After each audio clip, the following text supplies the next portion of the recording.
just sort of helping other people. We're projectors, we guide, and we're here literally to help other people to fight for that life that's worth living for them.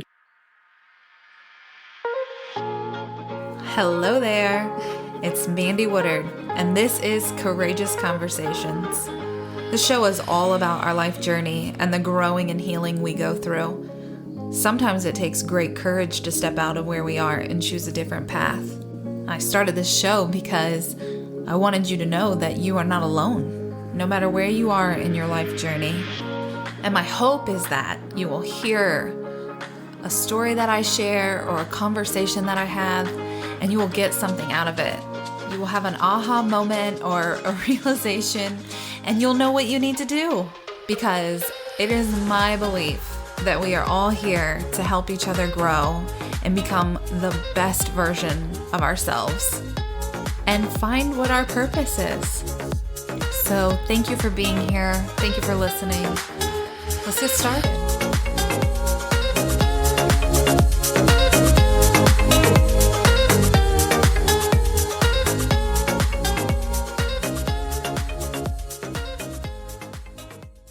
Hello, my friend. Welcome to Courageous Conversations, episode 28.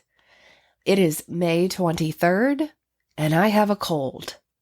What the heck? What the heck, dude? My daughter came home from school last week and had developed this cough, and by Thursday evening, she literally coughed right into my mouth. Gotta love being a mom. And then by Saturday, I'm like congested and all the things, and I'm like, I didn't get to record my podcast yet. That's the first thing I thought of, was you having to listen to me congested again. Talk about dedication here. So I did decide to pivot. This is only in the beginning. You're going to have to listen to me like this, and then again at the end, because I want to give you my takeaways. So stay tuned for those. But I decided to share an interview that I did a few weeks ago that was scheduled for next week.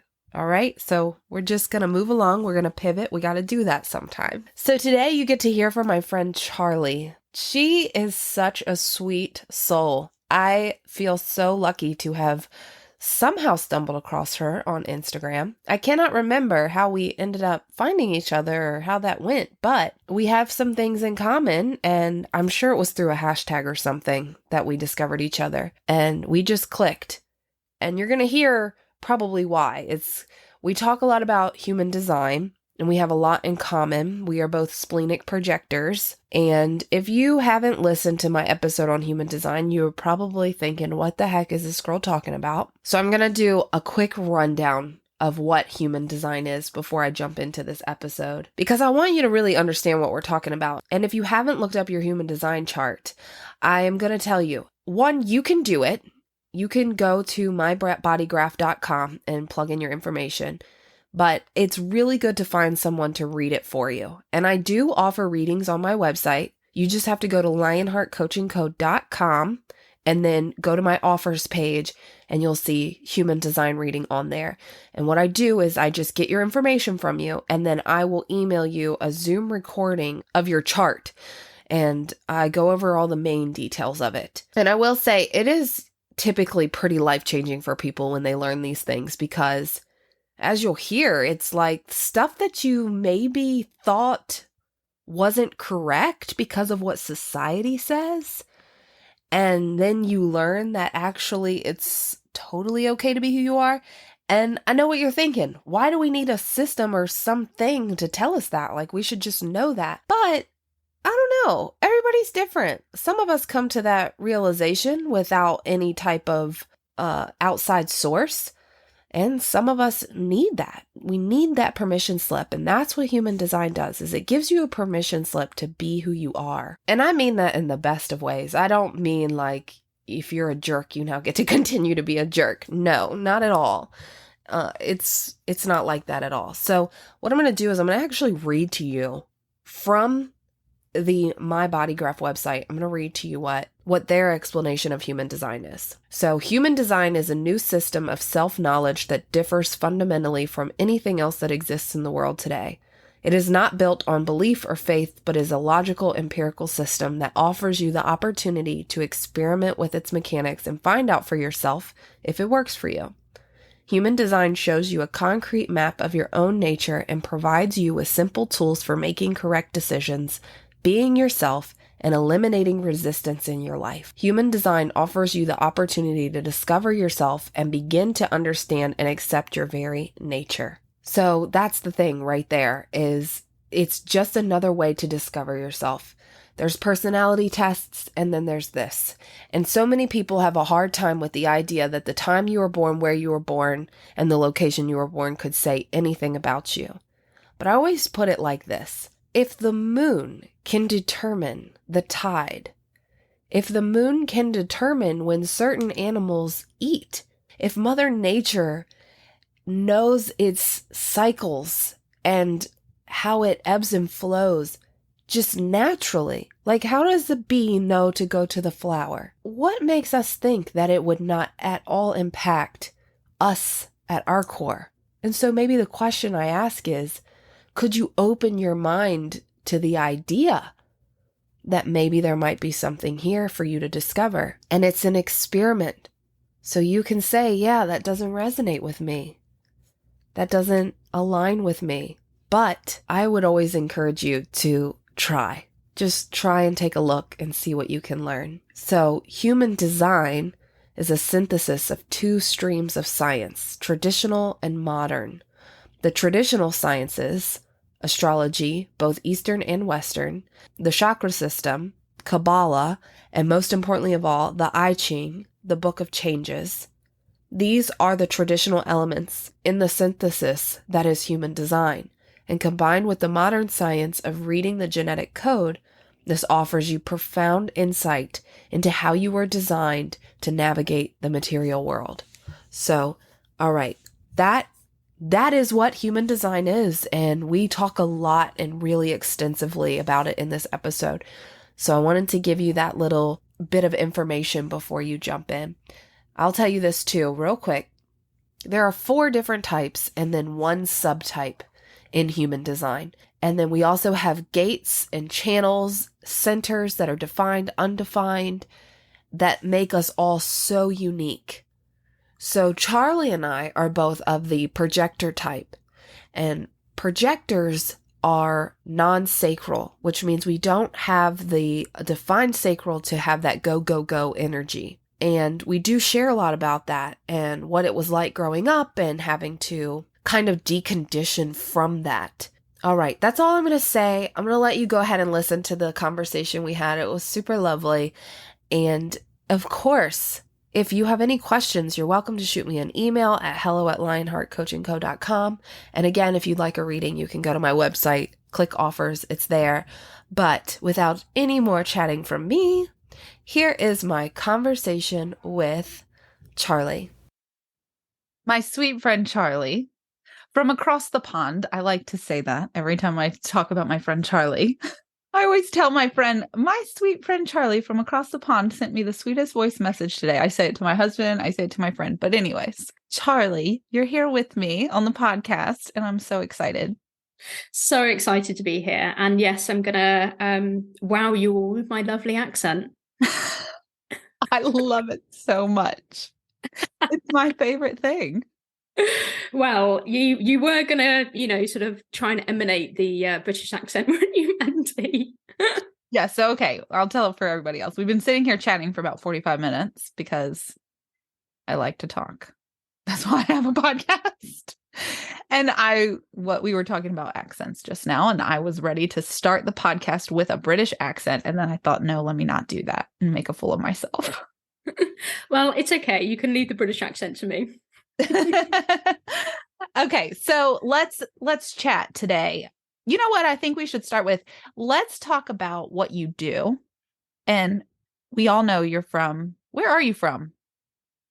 Well, I'm from a very rural part of England, down in the southwest. Okay. And so is it countryside? Countryside, yeah, absolutely. Countryside, farming, that's pretty much it around here. Right. That's great, though. And what do you do? Well, what do I do? I'm actually a human design expert, but I'm also a business and marketing coach. And what I do is I kind of bring in both human design and business and marketing and a little bit of life coaching as well into what I do with my clients. And I guess really the reason why I do this is because human design is all to do with helping people to understand their true selves, understand their uniqueness, and actually understand how they are different from other people. And when it comes to business and marketing, like all I see online quite often is, people saying, oh, go and do this and go and do that, and just have this kind of cookie cutter business strategy and, marketing tactics and all this sort of stuff. And they don't work for everybody. So I'm here to help people to understand who they are uniquely and how they can be in this world, whether it is, business, whether it's marketing, whether it's life. And that's what I do. Yeah, well, I love that because we do such similar things. And human design, I'm so glad you're on here talking about human design today because I haven't talked about it a ton on the podcast, especially this season 2. And I think that's what we really were talking about last week when we were scheduling this is I would love to dive more into that and be able to talk about it because it's such an incredible tool to have. And especially when what you're saying with business and even just life in general, because we try to follow these same strategies and they don't work for everybody. I do want to point this out first is that you're a projector. And if people anybody listening remembers, I'm a projector. I've talked about it a little bit. And projectors are here as guides for the other energy types.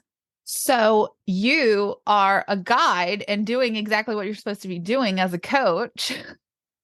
Yeah, absolutely. It's nice to talk to a fellow projector and I would love to hear your experience. When did you learn about human design? How long ago? So it was about 3 years ago now. Okay. I had this amazing friend who I was actually in affiliate marketing with. And one of the things that I kind of now know about affiliate marketing and the way that, we were both sort of out there and trying to do affiliate marketing was it's not great for somebody like me in my energy type to do it. So she kind of like came to me and said, hey, I've just heard this thing as called human design. I'm actually one of the really rare types. Why don't you put your birth details in and find out what you are? And it turns out that, yeah, I'm one of the rarer types for sure, which is the projector. Yeah. And then learning about that, did you have any awakenings or realizations, like things just started to make sense? Yeah. It was a big awakening for me, I think. And the way that I kind of like always describe this with people is that like 70% of the world are here with their amazing, consistent life force energy. So, some of you guys are here to really go and do and just get stuff done, And I think the rest of us, the other 30%, are almost like conditioned, especially in the masculine patriarchal world, is that, we're conditioned to think that we have to be masculine and we have to go and we have to do, and that there's no kind of like rest element to that. There's no creative element to that. And I think that was one of my biggest sort of takeaways with that is that I could just rest, and that when you rest, amazing stuff can happen. Like the creativity can come out of you. And I'm not saying that the rest of you guys, if you are generators, the 70%, I'm not saying that you guys can't rest, because I think that you absolutely can. But I just really had that epiphany of, okay, so I'm not here to work 12 hours a day, to be stressed. I'm here to guide and rest. And it was definitely one of my biggest. What about you, Mandy? What was your biggest thing? Exactly the same thing is realizing that I take a deep breath with that one because it was probably like the heaviest weight that I'd carried my whole life, is feeling like, why can't I go at the level that other people go? Like my husband is so go. And he does need breaks. He does need to rest. But not the way that I do. And I am in that much slower pace. And I don't want to say more chill because it doesn't appear that way sometimes, but I am a little bit more like in that chill zone. Like it's all good. We don't need to move so fast. Like Yes. I do get high energy sometimes though. That is overwhelming for people, but Yeah, I mean, we're here to amplify the energy of others. So yeah, we can absolutely be high energy. We can be the center of attention. We can, be up there on stage and like, getting everybody up and dancing or, whatever it is. So it's not like we're completely low energy or no energy at all. It's just that in our day-to-day lives, we need that rest. So that was definitely one of the best things for me with human design, was learning that.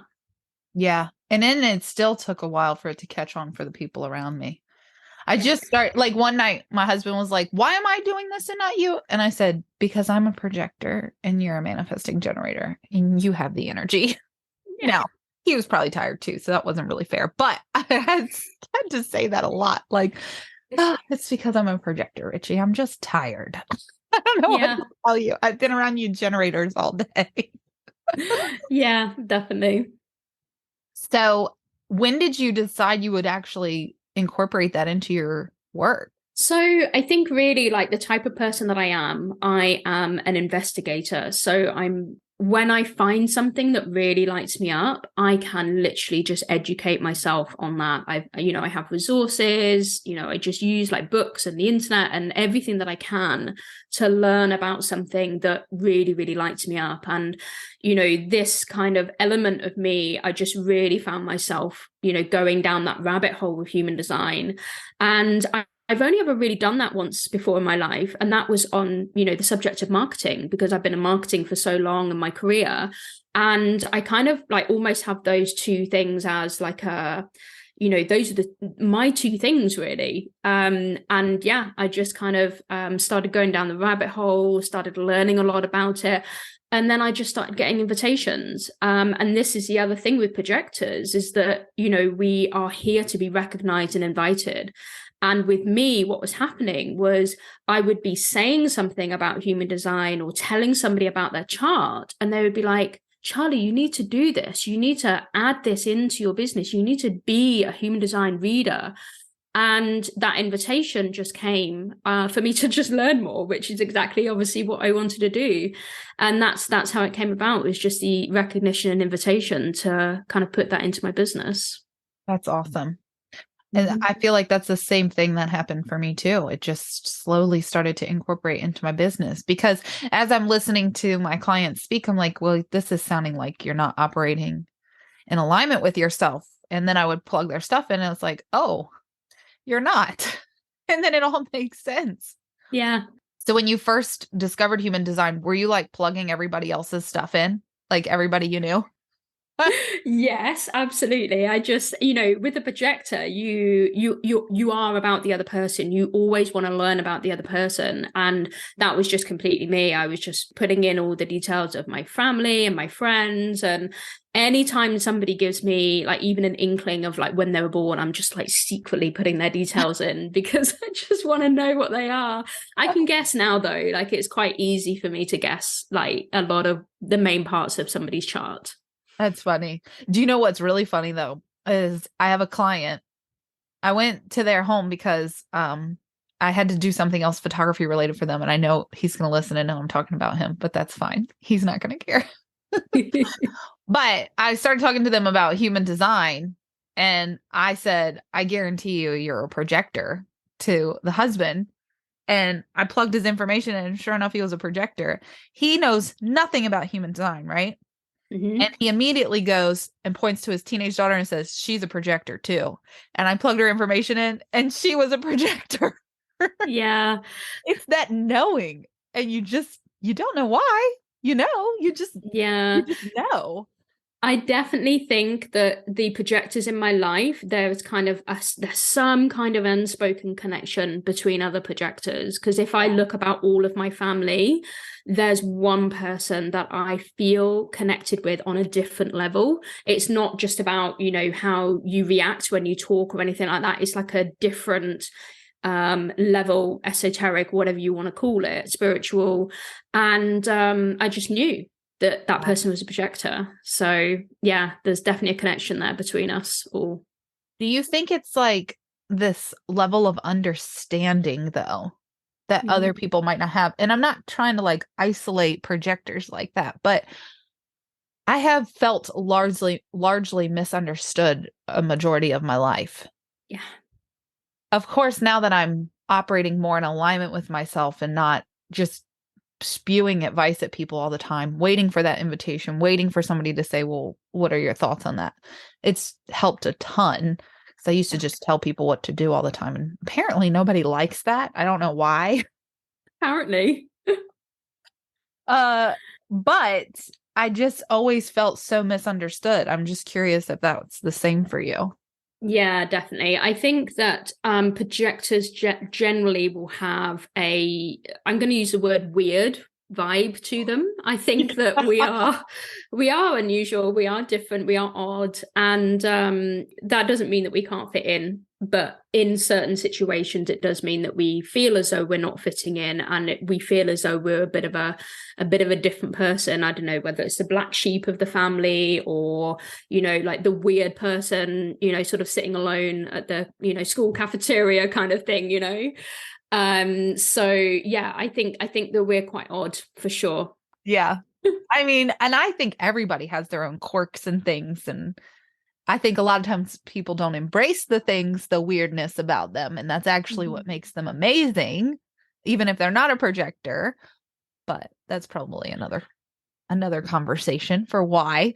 Actually, that would lead me into this questioning. The reason why would be because of conditioning. And so conditioning, for anybody listening that doesn't know, conditioning is what can happen throughout your life. That it's like from society, your parents, teachers, they just kind of tell you how to be. They tell you how to make decisions, like really think about things. That's the common thing, like really think about your decisions, think before you speak. And it pulls you away from who you are and how you are meant to make decisions and do things. So my question for you is, have you noticed where you have been deeply conditioned and that you've had to then work back on, and maybe you haven't even completely deconditioned from? I feel like it takes a long time. Yeah, it absolutely takes a long time for sure. And, it's one of those things where like deconditioning is a journey. So you'll never be done, really. But I definitely think that growing up with two generator parents who, they took me everywhere as a child. They had me doing every sport that was, possible to do. They had me doing every extracurricular activity at my school that we could do, And I was told that I was lazy because, just because I didn't get up out of bed in the morning, like my mum wanted me to get up and get going and get dressed and, be a proper person. She always said to me, like, be a proper person and get up and get going. And I was too tired to do that because I was, all over the place all the time. And that is definitely something that takes certainly a projector a very long time to decondition from, because it's literally lifelong, that whole conditioning of, go, go, go, do. And now it's about, do I need to get up straight away in the morning? Can I rest at 2:00 in the afternoon and, put Netflix on without being called lazy? What was it like for you, Mandy, growing up? It's funny because I don't think it was intentional, but like that rest piece just happened. Like I think I dug my heels in too much to be like, no, Did you? I'm not doing that. In fact, I have the funniest story that my dad has told so many times from when I was playing t-ball. And as you're sitting here saying this, yeah, it's very true to being a projector. So I was sitting in the outfield. They put me in the outfield, and I'm like sitting, and I remember I would put the glove up to my face and make pictures, which is real funny because I ended up becoming a photographer. But I would like make pictures through the little holes of the glove. And one of these times that I'm sitting here doing this, the ball gets hit and it lands right beside me. And my dad said I just turned and looked at that thing and was like, I didn't put it there. I'm not picking it up. Great team player. No, I did. I played soccer a little bit, but I was very tired doing that. I couldn't imagine having done all those sports because I couldn't. Like, I wanted to try things and I would, but then I'd be like, this is too exhausting. And I never got up proper. Never did I get up proper. My mom would come in and I didn't see it when I was a teenager, which kids don't. I hope my kid recognizes this too, because I do it for him too.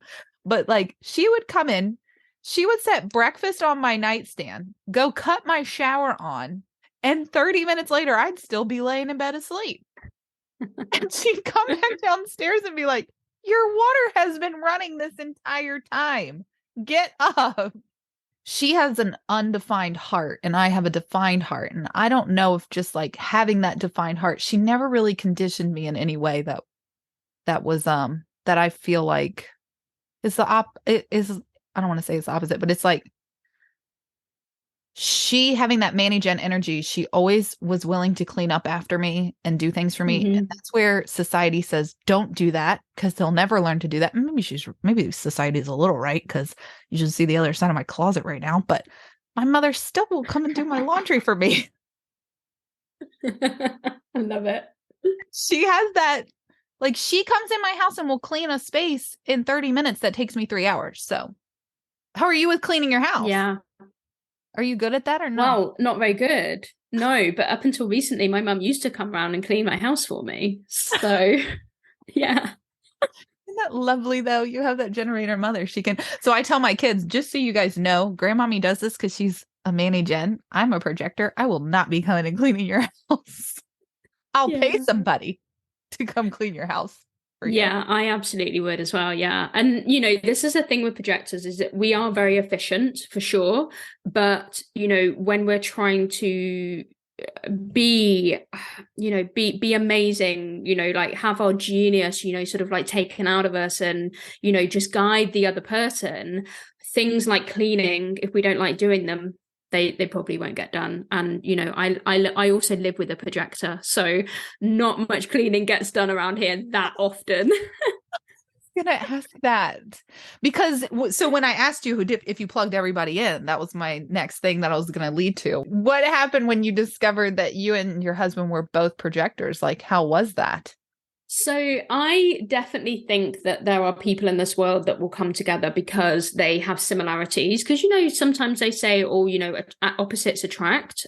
So that makes a good partnership. But then, you know, sometimes actually the similarities and the kind of mutual understanding is actually sometimes what brings people together. And I definitely think that that's what it is with me and my husband, because neither of us have this kind of like, you know, go, let's do everything. Let's just fill our lives with, you know, like a million different things all the time. And, you know, that's how we like it. And, you know, we do go off and do things, yes, but it's very relaxed. It's very chilled out. And it's great. And, you know, like we're both like our authorities in human design is splenic, which is like intuitive insight, which is the same as your authority as well. And it is quite easy to make life decisions with him because he and I both just kind of like have this intuitive insight. For example, when we bought this house, like we came and looked around it and we just stood outside and we said, yeah, that's it. That's our house. That's our dream house. And it's easy to make decisions when you're kind of both almost on that same wavelength, for sure. Yeah. Oh man. I don't know what that's like. No, I'm just kidding. No, Richie and I, when it's a big decision like a house, we can make it together like that. But he's opposite of me and he has an emotional wave and needs to be able to rest or sleep on things. He has to be able to sleep on his decisions. So yeah, it is interesting to hear that experience for you, that you guys are so alike in things. Because I would prefer not to go places all the time and do things all the time. And my husband's like, let's go do some things. And I'm like, it's not do anything. Yeah. I know. And I think like, you know, this is another like kind of beauty of human design. It's not about finding out just about you, but it's finding out about the main people in your life and kind of, you know, what makes the other person tick. And even in the sense of, you know, somebody having emotional authority and they have to, you know, sleep on things, as you said, And, you, for example, just being able to make decisions in the moment, it's kind of, really good to understand each other Yeah. in that way, isn't Right. it? Because, then I can just honor his emotional wave. What's interesting, though, about me and my husband is that he also has a defined spleen. Anytime it has a matter of safety, we are on the same page. And I think that helps. It's other times it's just a matter of me honoring his need to sleep on it. Like if I'm going to present him with something, I know it just depends on what it is. I can literally time him now. Like he needs like a 3 or 4 hour window before he comes around to this idea. Yeah. Or Amazing. That's this so is going to be good. an overnight one. He's going to have to sleep on this. Yeah, for sure. And like just having that awareness of your other half, or like, even your children or something, it's just great to, honor who the other person is. Yeah. Instead of like enforcing them to make a decision now. Right. Yeah. So my middle son, the one that popped in here earlier to say hi to you, actually to interrupt so rudely, I put that very nicely. He came to say hi, but then actually it wasn't. He was being rude. But he gave us a little Irish accent. It's fun, so that was cool. But he's a splenic projector, and I love it. I see it in him all the time, and I have talked to him a lot about human design. And he sat next to me one evening, and I mean, for a couple hours, I was sitting here reading through his gates and stuff, and he was so like, and some of it didn't even make sense to him yet because he was too young. But as he's gotten older, he starts to notice things. But back to the husbands, because we were talking about, before I hit record, we were talking about how you and your husband are different. So you're the same type, but you have other things that are different. Yeah. Because the type is such a basic thing, though, anyway. Like we all have the type, and then there's so many other intricate pieces to human design that makes us all so unique. So in the ways that you're different, do you have conflict, or how does that go? Yeah. So, you're right. I think with human design, it's very much like, you do start at the type, and everybody in the world is just split into 5 types. And that's not different from anybody else. That's just, 5 types. But you do go down the layers more and more down the rabbit hole of human design, and you find more and more out about yourself that's unique. With me and my husband, like we don't actually have that much conflict, which is really, really great actually in our relationship. We have a very calm way of being, which is, absolutely amazing. The only thing that we are really, really different in is that I, just like you, I'm just really spiritual. So I really am open to, a lot of spiritual modalities, sometimes not even spirituality, but just having tools in my toolbox to help me with my day-to-day life, to help with anxiety, help with bitterness, or whatever it happens to be. And human design is like one of my many tools that I have in my toolbox. But with my husband, he is not spiritual in any way at all. So I can talk to him about human design, but he's kind of like just nodding and agreeing sort of thing, really. So sounds like Richard. That's how my husband is too. Which we did talk about that. We are very different in our beliefs, especially spiritual. Yeah. It's so funny because I don't think that because you have conflict in a marriage, you shouldn't be together. Like, I don't believe that. I think that sometimes it is just hard. It depends on the type of people you are. And I've imagined that if we had more in common or the same, that maybe we wouldn't argue so much. So you're confirming that right now. Yeah, but I mean, you might be the kind of person that actually maybe needs that for you to grow, because, you might have a soul contract with your husband, and your growth actually comes because of him. Having this, sort of like misunderstanding as such on spirituality and things. That's probably one of the reasons why you have grown so much as a person. For sure. I love that you just said that, because that is. And I'll tell you when we realized that, and this is what I really also wanted to be able to hear your thoughts on, because you have it as well. We just discovered the channel of struggle. And together, like he has part of that channel and I have the whole channel. So he has one gate, the gated game player, and I have the channel of the fighter. the fighter. And gosh, has that gotten me in trouble in my life? But I have that whole channel, and I was reading it to him one day because I don't even remember when it was. It was a while ago now at this point, but I was like, if you would just listen to me with human design, you have no idea what that could do for us. And he very reluctantly comes out of his office and into the living room. He's like, all right, fine. Do a reading then. Give me a reading then. Like, Okay. First of all, that doesn't sound like an authentic invitation to give you a reading. You need to ask me nicer. He was like, okay, can you please tell me about my human design?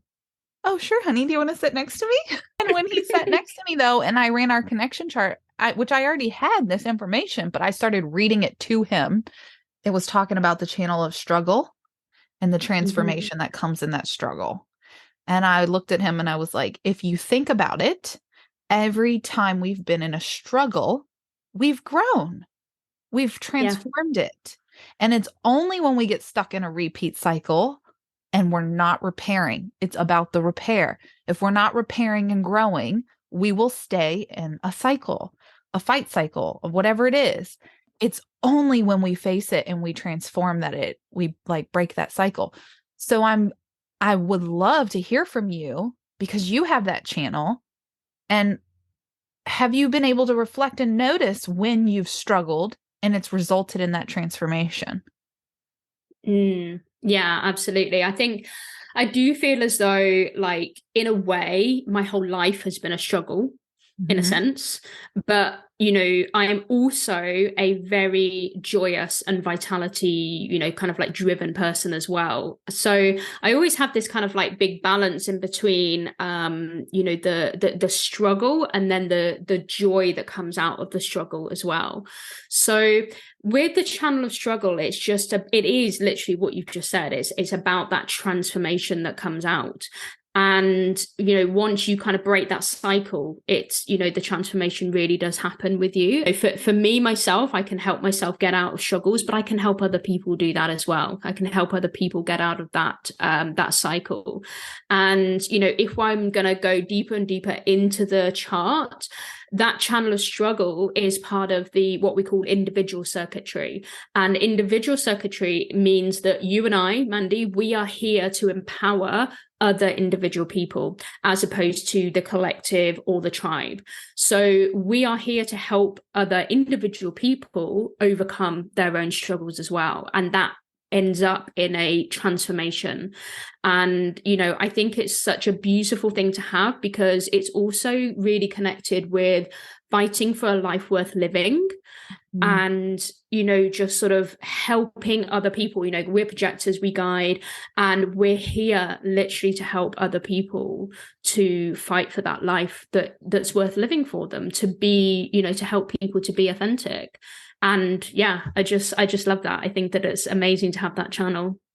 I'm just in awe for what you just said, because I'm like, you literally just described my life's work. And and the way you just said that, to fight for the life that's worth living. I don't know if you know how incredibly beautiful that is to say it in that way, because that is exactly. See, this is why I love talking to you, because you just spoke what is like at my core.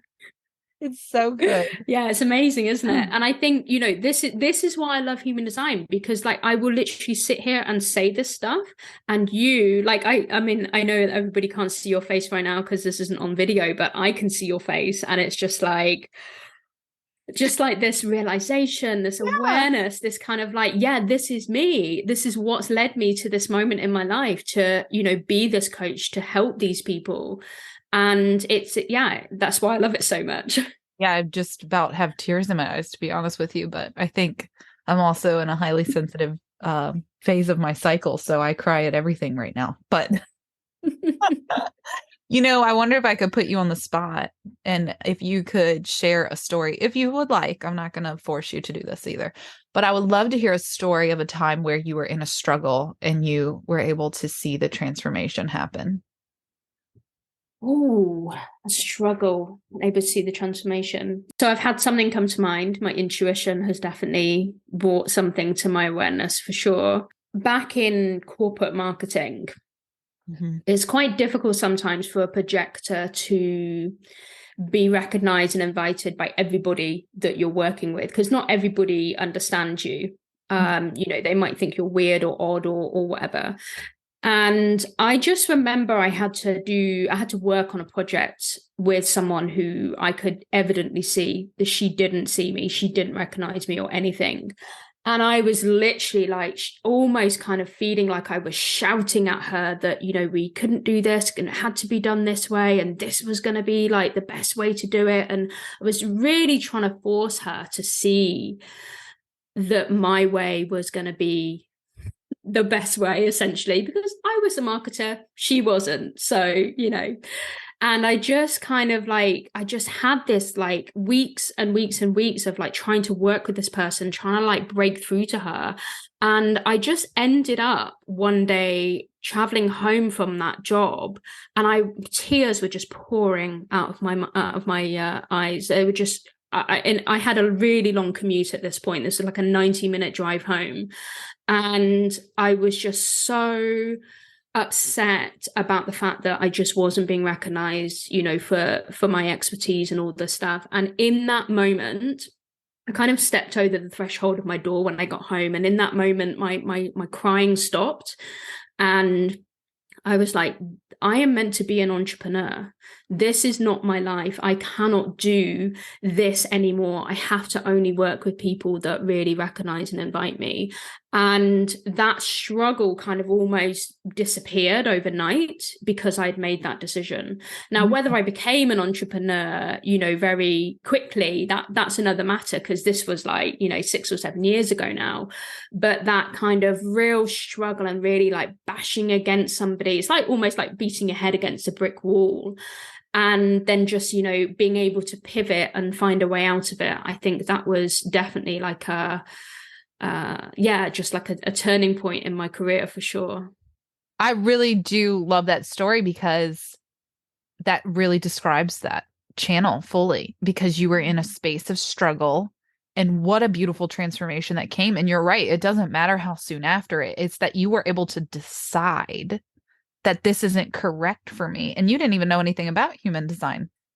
Absolutely not. I knew nothing about it. But looking back now, it was all about recognition and about forcing and about, my value was all to do with how much work that I was putting into the project. And of course, that's not the way that I'm supposed to live. My value is in my aura, my projectiness, not the amount of work that I do. So there was a lot that came out of that, and like looking back on it and, sort of seeing it from a human design lens as well. Yeah. And isn't that cool when you can look back at times in your life and see it through that human design lens, because it helps you get clarity on, oh, that's why. That's why that went that way. Or that's why we didn't work out so well. Or that's why we clashed.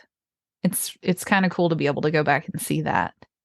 I have another question for you as just being a projector. And I know we are talking a lot about being projectors, which that's fine. I think it's cool. That's great. Let everybody learn a little bit about being a projector.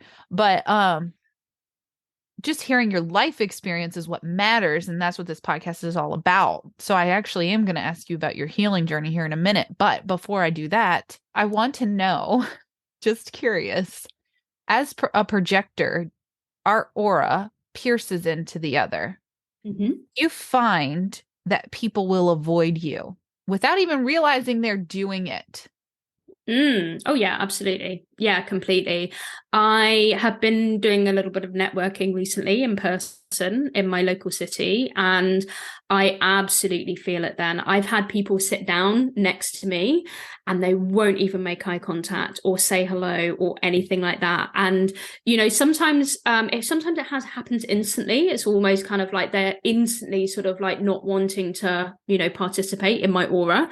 Yeah. Sometimes it's after, as the conversation is going on, people kind of end up turning away from me, or just kind of not really wanting to be involved. So yeah, you're not alone in that experience. And I really think it's like projectors see people at their core in a way that can be uncomfortable if they don't want to be seen. Because I definitely can see people into their core, and it doesn't matter what's around it. And I have no judgment. I just can see you for who you are.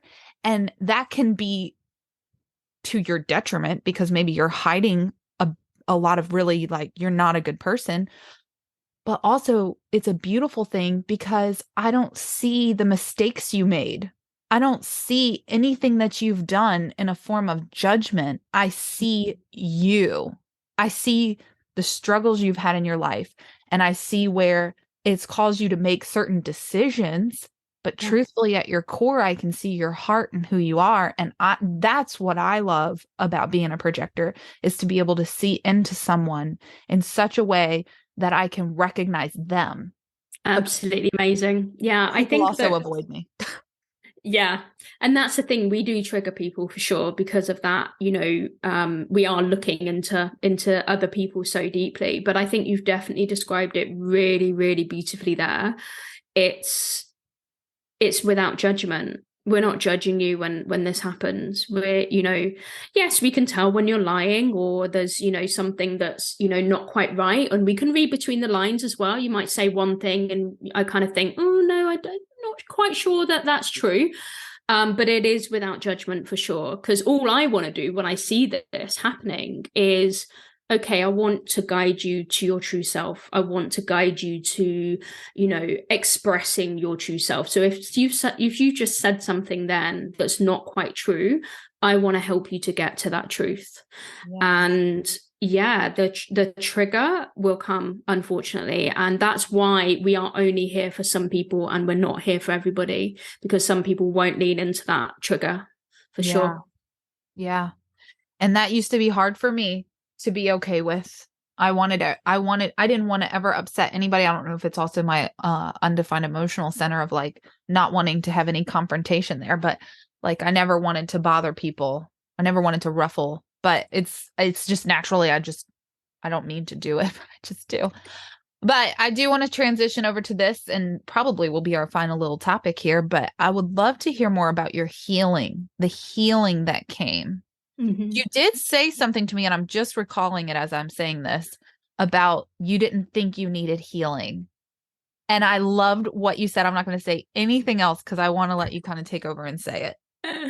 Absolutely. Yeah. I've been brought up, very well. Like I was, in a very privileged family. So and I've been very lucky. Like most of my life, my parents are still together and, we just don't really have much conflict like in our lives, really.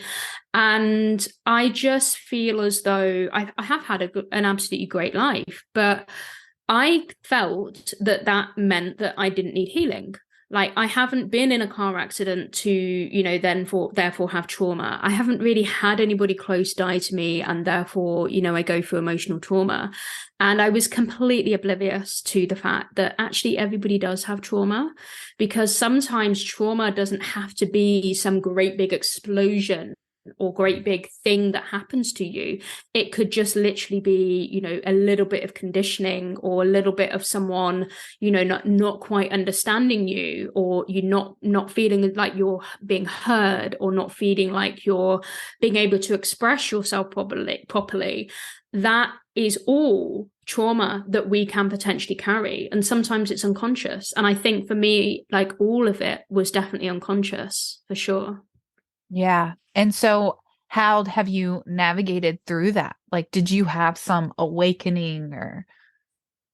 I think my awakening was definitely over a period of time for sure, because I also had this misconception that to be a spiritual person, I had to like certain kinds of music. I had to meditate. I had to do yoga.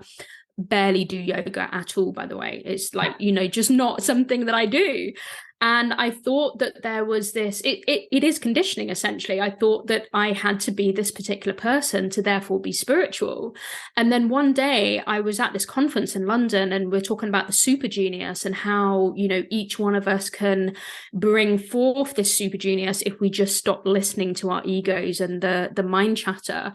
And I'm just standing there going, you know what? I think I'm spiritual, because at the end of the day, spirituality means understanding yourself, knowing yourself really, really well, and taking time for yourself and being conscious about the decisions you make and the things that you do in your life, and even what you're putting in your body.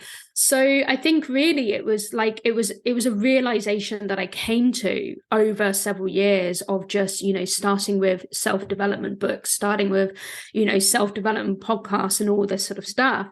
And yeah, I just kind of had this realization that actually I was quite a spiritual person. And through that, I was able to start putting together my own personal toolbox of tools that I can use to help me.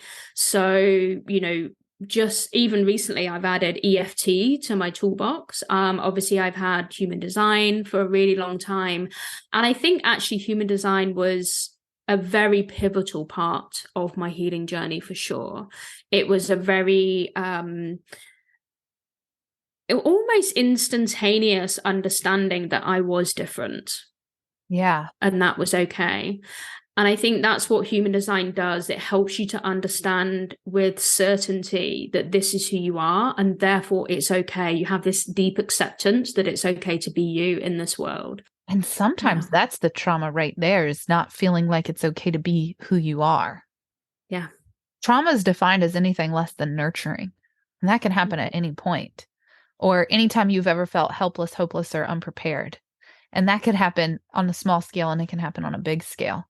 And if you haven't had any like major adverse childhood events, which is like one of the things that are really classified to determine how much trauma you've had to endure in your life, sometimes you still have things to heal from. Most always you still have things to heal from.